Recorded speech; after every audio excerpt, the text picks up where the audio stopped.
Assalamualaikum, hai, saya Ujang Rahmat Hidayat, mahasiswa Prodi Manajemen, Fakultas Ekonomi Bisnis, Universitas Perjuangan Tasikmalaya.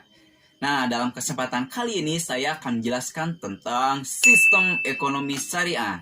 Sebelum kita membahasnya, mari kita ketahui dulu apa itu kemakmuran dan ekonomi kemakmuran.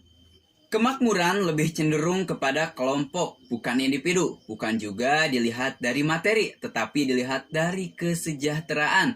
Dari sudut pandang ekonomi, kemakmuran adalah kemampuan untuk memenuhi kebutuhan hidup, baik primer, sekunder, maupun tersier. Kemudian, ekonomi kemakmuran tidak hanya berkaitan dengan materi saja, tetapi juga dengan kondisi sosial dan kebutuhan batin. Lalu apa sih yang disebut dengan sistem ekonomi? Sistem ekonomi merupakan suatu aturan main yang dilakukan untuk mengelola kegiatan perekonomian. Sistem ekonomi ini mempunyai manfaat. Yang pertama, mendorong produsen. Kedua, mengatur roda ekonomi. Ketiga, pemerataan produk. Di dunia ini terdapat 3 sistem ekonomi besar. Yang pertama, sistem ekonomi liberal. Sistem ekonomi ini juga disebut sebagai sistem ekonomi kapitalis atau sistem ekonomi pasar bebas atau juga sistem ekonomi laissez-faire. Secara sederhananya, ekonomi liberal menjunjung tinggi hak kepemilikan pribadi sebebas-bebasnya. Sejarah ekonomi liberal bermula dari seorang filsuf Inggris yang bernama Adam Smith yang hidup pada zaman Eropa yang didominasi oleh monarki.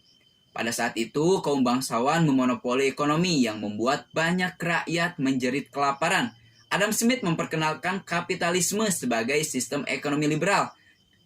Sistem ini menghendaki kebebasan individu dengan seluas-luasnya tanpa campur tangan siapapun, termasuk pemerintah.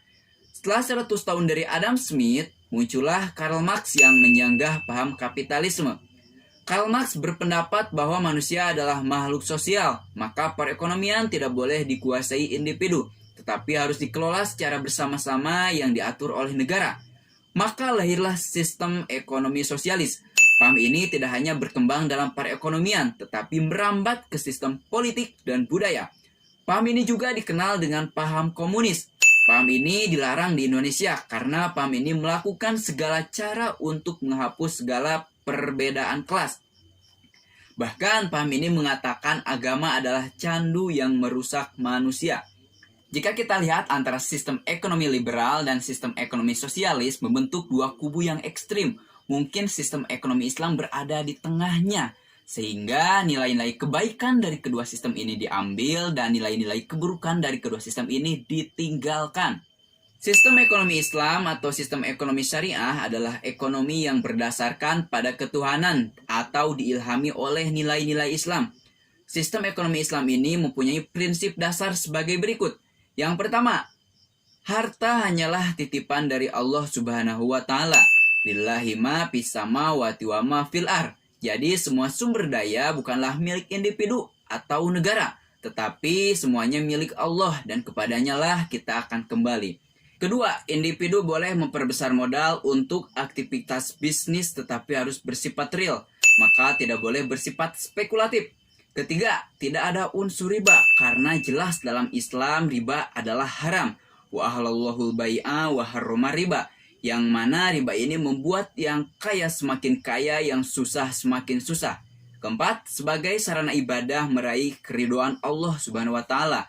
Karena pada sejatinya derajat manusia di sisi Tuhannya bukan karena hartanya, melainkan karena imannya. Kelima, tujuannya adalah untuk mencari keberkahan dunia dan akhirat. Keberkahan ini adalah nilai-nilai kebaikan. Karena percuma saja kalau kita banyak harta tetapi tidak ada nilai kebaikan. Dan yang terakhir, distribusi kekayaan adalah melalui zakat. Harta yang sudah mencapai nisab dan haul maka wajib dizakati. Dan zakat ini boleh disalurkan sendiri ataupun bisa melalui pemerintah.